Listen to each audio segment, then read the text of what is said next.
Good day, everybody. Welcome to today's video. In today's video, I'm going to show you the easiest way to pull a pinion bearing.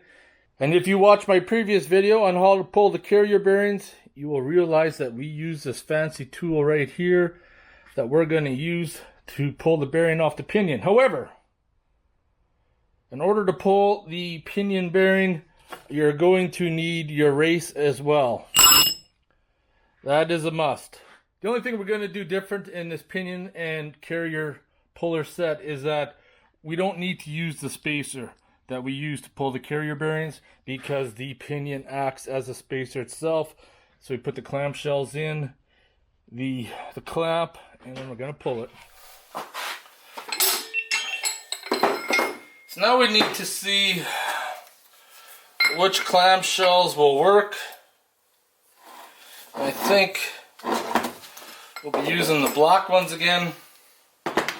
So now I gotta undo this until it bottoms out.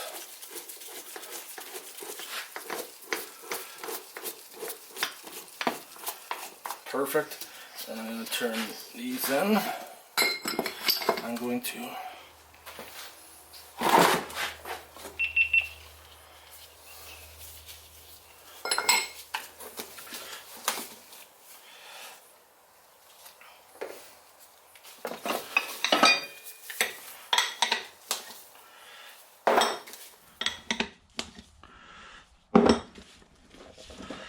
one of the big things is that there's not a, eat my mallet,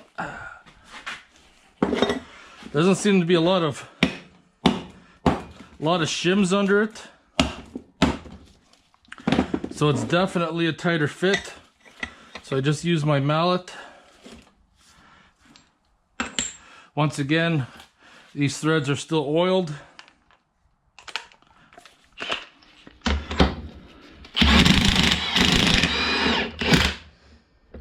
There we are. That came off so easy.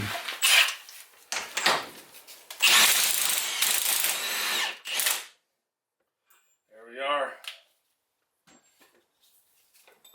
That came off so easy.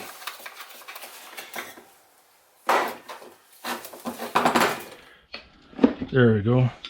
Split them with a screwdriver.